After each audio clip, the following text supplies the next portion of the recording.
Assalamualaikum warahmatullahi wabarakatuh. Selamat datang di Widi Hartono Channel. Saudara, hari ini kita akan membuat sebuah liputan tentang sejarah berdirinya sebuah wilayah.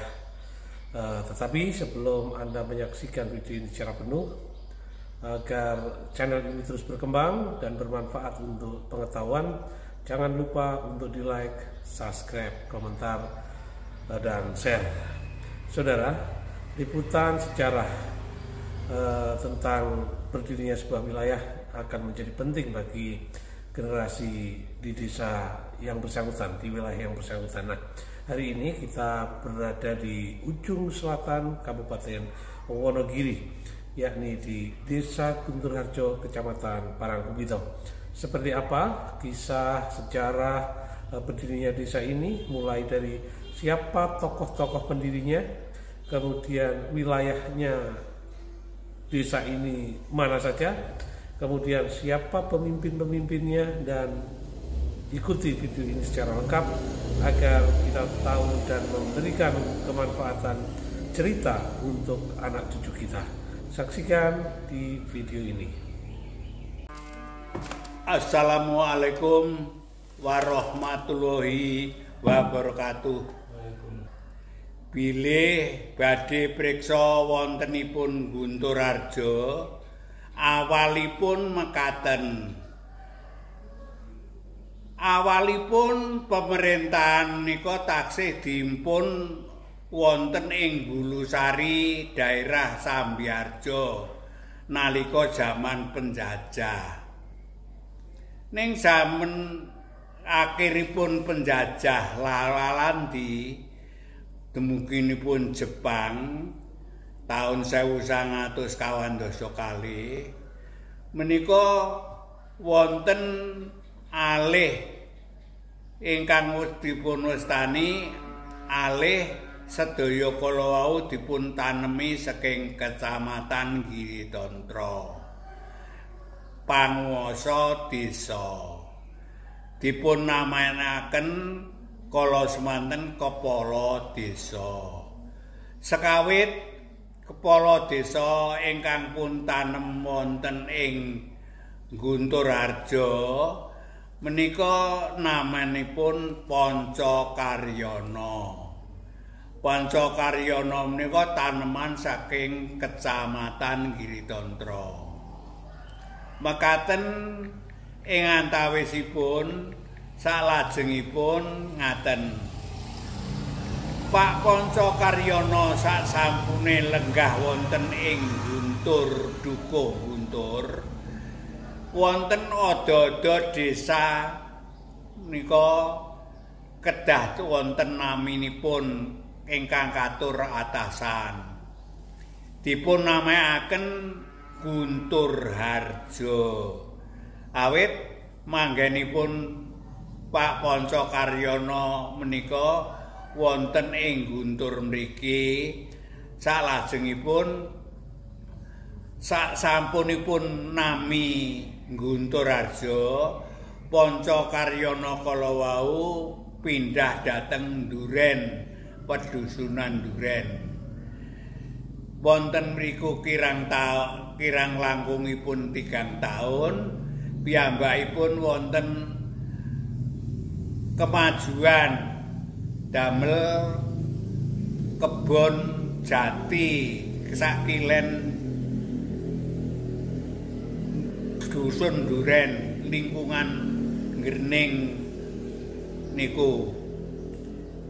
Sasampunipun ngaten, Pancakaryono kala wau lajeng dipun tarik wonten ing kecamatan dadoske Demang Patuh.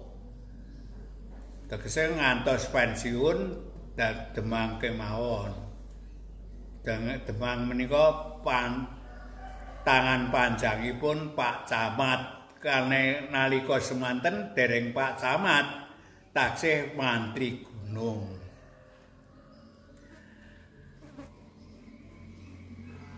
Salajengipun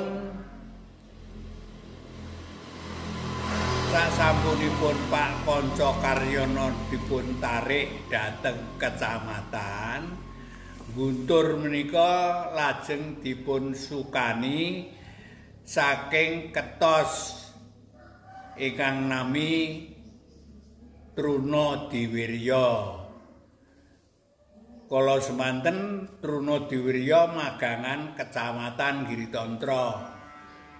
Dipun tandur wonten Guntur Harjo, manggen dukung Guntur mriki ning sisih tengah. Nggih sipur menika papanipun. Ning sekawit nggih ndempol wonten nggenipun Pak Porjo nggih papan mriki niki. Salajengipun sampunipun Pak Trunadiwirya gandeng kala semanten wonten ewah-ewahan jaman, Pak Trunadiwirya ditarik dhateng Ketos, ning kepala Ketos Wiryadikrama ditarik dhateng Guntur ning manggen enten puun. Engga taun 1961 menawi boten klentu. Sasampunipun menika lajeng wonten istilah pilihan. Minurut dereng wonten istilah pilihan, wontenipun tunjukan berdasarkan perjuangan.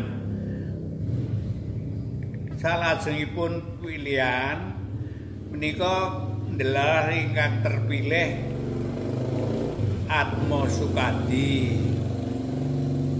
Atmo Sukadi ini priyantun saking puun rika, saking Jogabaya. Sasampunipun Atmo Sukadi terpilih malih amargi Atmo Sukadi seda John Mariatin menika kalih periode. Sabibaripun kalih periode lajeng pilihan malih ingkang kepilih Suyadi menika. Suyadi ingga sepriki kalih periode sampun meh telas menika.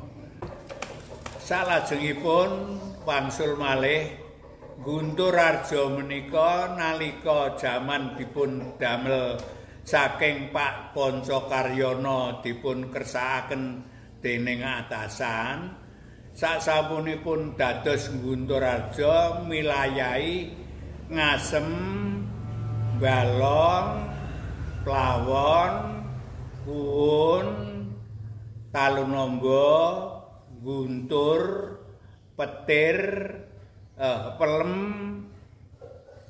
Petir, Duren, Dringo.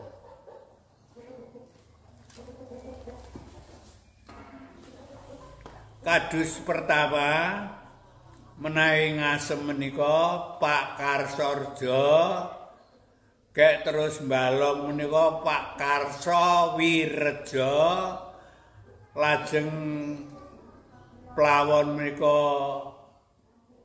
Marto Suparno, lajeng Puun menika Sodikrama, salajengipun Talunombo menika Pak Rudit, lajeng Guntur menika lajeng Pak Porjo, lajeng Pelem menika Pak Kartorjo, Jiman Kletik istilahe.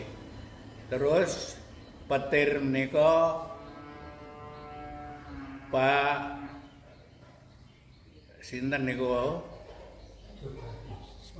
Sono Gati. Lajeng Duren menika lajeng Mbah Dringo menika Pak Noyorjo.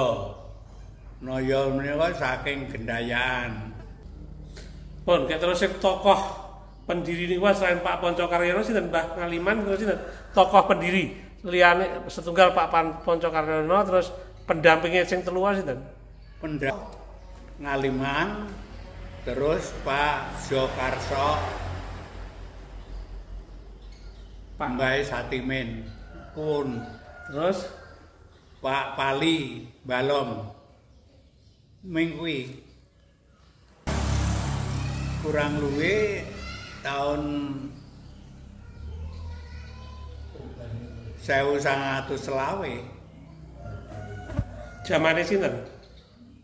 Zamane Pak Drunadiwirya.